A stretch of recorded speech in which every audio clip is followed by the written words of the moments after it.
এমন একটা চাকরি যার বার্ষিক স্যালারি $1.2 মিলিয়ন, অর্থাৎ আপনি বছরে 33 কোটি টাকা মাইনে পাবেন, তাও শুধুমাত্র একটা লাইট ঠিকঠাক জ্বলছে কিনা সেটা দেখার জন্য।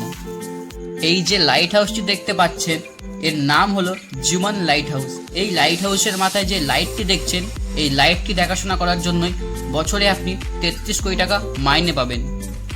যখন আপনি এখানে কাজ করবেন, আপনার মাথার উপর থাকবে না কোনো বস যে আপনার উপর হুকুম করবে। এখানে আপনি যখন ইচ্ছে তখন ঘুমাবেন, উঠবেন এবং যখন ইচ্ছে সমুদ্রে মাছও ধরবেন। শুধুমাত্র সূর্য ডোবার পর লাইটটা সারা রাত জ্বলছে কিনা সেটির দিকে আপনাকে নজর রাখতে হবে।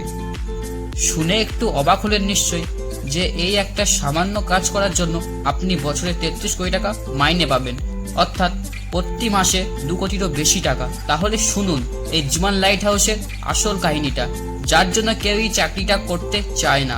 আপনিও এই জুমান লাইট হাউসের আসল সত্যটা শোনার পর আপনিও এই চাকরিটি করার কথা মাথাতেও আনবেন না। এই লাইট হাউসে আপনি একদমই একা থাকবেন। আপনার চারপাশে থাকবে শুধুমাত্র উত্তাল সমুদ্র। এই অঞ্চলে ভয়াবহ সামুদ্রিক ঝড় এবং উত্তাল সমুদ্রের ঢেউ বহু উপরে উঠতে থাকে, এতটাই ওপরে উঠতে থাকে যে লাইট হাউসের ওপরেও কিন্তু পৌঁছে যায়। এই জন্যই কিন্তু এখানে প্রত্যেক মুহূর্তে আপনার জীবনের ঝুঁকি আছে। এবার হয়তো আপনি ভাবছেন কেন সমুদ্রের মাঝেই তৈরি করা হলো এই লাইট হাউসটি। এটা জানার জন্য আমাদেরকে আজ থেকে প্রায় 1000 থেকে 1200 বছর আগে ফিরে যেতে হবে, যখন কোনো সফর করার জন্য না ছিল রাস্তা, না ছিল কোনো রকম গাড়ি। তখনকার দিনে লম্বা সফর করার জন্য একমাত্র উপায় ছিল জলপথ। তখনকার সময়ে ক্যাপ্টেন মার্চেস নামক এক বিখ্যাত নাবিক ছিলেন। উনি তখনকার সময় ভয়ঙ্কর ভয়ঙ্কর সমুদ্র পথ পাড়ি দেওয়ার জন্য বিশাল খ্যাতি অর্জন করেছিলেন। একদিন রাতে উনি ওনার জাহাজ নিয়ে যখন সমুদ্রে পাড়ি দিচ্ছিলেন, তখন জলের নিচে বড় বড় পাথরের টুকরো থাকার কারণে ওনার জাহাজে কিন্তু ক্ষতের সৃষ্টি হয়, ফলে জাহাজটি ডুবে যায়। এরপর ক্যাপ্টেন মার্চেস ভাবতে থাকেন যে কোনো না কোনো উপায় তো নিশ্চয়ই আছে, যার জন্য অন্য নাবিকদেরও এই ধরনের বিপদ আসার আগে সতর্ক হতে পারে। এটা তো ছিল শুধুমাত্র প্রথম সমস্যা। দ্বিতীয় সমস্যাটা ছিল সব থেকে বড়। আগেকার সময় নাবিকরা সমুদ্রের জাহাজ চালানোর সময় তারা কোনো রকমভাবে জানতে পারতো না যে পরবর্তী বন্দর ঠিক কতটা দূরে আছে, আর পরবর্তী বন্দরে যাওয়ার জন্য কোন দিকে যেতে হবে। এরকম কোনো আধুনিক সিস্টেমও ছিল না যে নাবিকদেরকে সমুদ্রের সঠিক পথ দেখাবে। এই জন্য তখনকার নাবিকরা দিনের বেলায় সূর্য এবং রাতের বেলায় তারার ওপর নির্ভর করত। আগেকার সময় মিশরের ইজিপ্ট ছিল বাণিজ্যের সেরা ঠিকানা, তাই ইজিপ্টে পৌঁছানোর জন্য নাবিকদেরকে প্রশান্ত মহাসাগর পার করতে হতো। আর ইজিপ্টে সমুদ্রভাগে এতটাই পাথর ও হিমশৈল ছিল যে জাহাজ বন্দরে ঢোকার আগেই প্রায়ই ধাক্কা খেতে এবং ব্যবসায়ীরা বাণিজ্যে লস খেতে শুরু করলো।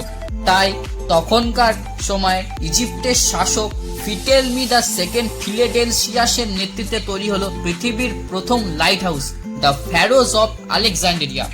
এই লাইট হাউসের কাজ ছিল মূলত রাত্রিবেলা পাথর ও হিমশৈলের ওপর আলো ফেলে জাহাজের নাবিককে আসন্ন বিপদের সম্পর্কে জানিয়ে দেওয়া এবং পথ হারানো নাবিককে স্থলভাগের সম্পর্কে জানান দেওয়া। এই প্রাচীন পদ্ধতি মেনেই পরবর্তীকালে ইঞ্জিনিয়াররা সারা পৃথিবীর বিভিন্ন জলভাগে লাইট হাউস বানানোর কাজ শুরু করে। এরকমই একটা লাইট হাউস হলো জুমান লাইট হাউস, যা বিশ্বের সবথেকে ভয়ঙ্কর লাইট হাউস নামেও পরিচিত।